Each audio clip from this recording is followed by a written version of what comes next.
شیطان کی دعوت 4 چیزوں سے چلتی ہے: حکومت سے، طاقت سے، پیسے سے، عورت سے۔ غلط عورت، بری نہیں، غلط عورت۔ الدنیا کلھا متاع وخیر متاعها المرأة الصالحہ۔ دنیا مختصر سامان زندگی ہے اور اس کی سب سے اعلیٰ درجے کی چیز نیک عورت ہے۔ النساء سے مراد ہے غلط عورت۔ حبب الی صالح، مجھے 3 باتیں پسند ہیں: خوشبو، عورت سے کیا مراد ہے؟ بیویاں، اور میری آنکھوں کی ٹھنڈک نماز۔ تو 4 باتوں سے باطل پھیلتا ہے۔ یہ سارے چیزیں میرا استنباط ہے جو میں نے حدیث سے لیا، قرآن سے لیا۔ یہ حدیث مشہور ہے جس میں عتبہ بن ربیعہ اللہ کے نبی کے پاس آ کر کہتا ہے: ان کنت ترید بہ ملکا ملکناک علی رؤوسنا محمد، اگر تجھے بادشاہ چاہیے نا تو ہم دیتے ہیں، تو تبلیغ چھوڑ دے۔ دوسرا کہا: ان کنت ترید بہ الشرف، اگر تو اس سے طاقت چاہتا ہے، چودراہٹ چاہتا ہے، لا نقطع امرا دونک، تیرے بغیر کوئی فیصلہ نہیں کریں۔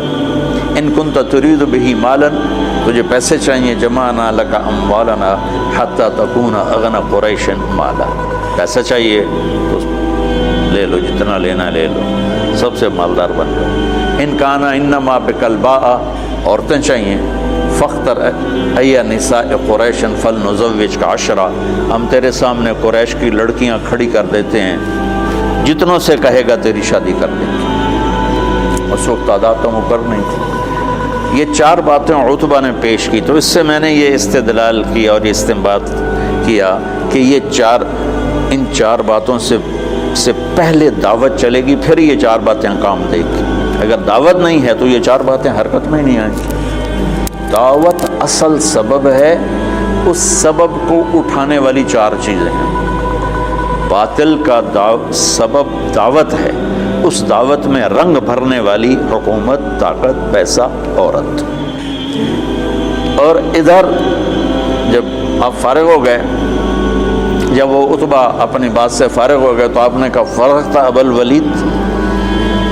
الولید، تو فارغ ہے، تیری بات پوری ہوگی؟ انہوں نے کہا ہاں۔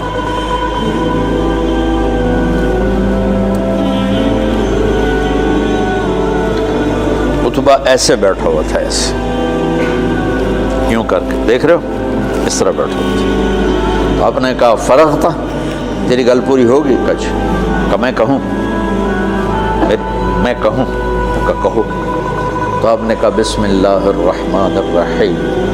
اب جب میرے نبی یہاں پہنچے کہ اگر نہیں مانتے تو عاد و سمود کی بجلیوں کے لیے تیار ہو جاؤ، ٹھیک؟ تو عتبہ، میں نے اس لیے پہلے بتایا، عتبہ یوں بیٹھا تھا، یعنی ایسے نا تکبر کے ساتھ اور لا غرض ہو کر ایسے بیٹھا، یوں سن رہا تھا۔ جب آپ نے کہا نا عاد و سمود کی بجلیوں کی کڑک کے لیے تیار ہو جاؤ، فَأَنذَرْتُكُمْ صَاعِقَةً مِثْلَ صَاعِقَةِ عَادٍ وَثَمُودَ،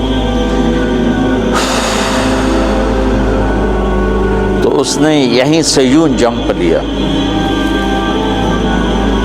اب میں تو نیچے گر جاؤں گا، لہذا جمپ لے نہیں سکتا۔ اس نے یہیں سے یوں جمپ لیا اور اللہ کے نبی کے منہ پہ دونوں ہاتھ رکھ دیے۔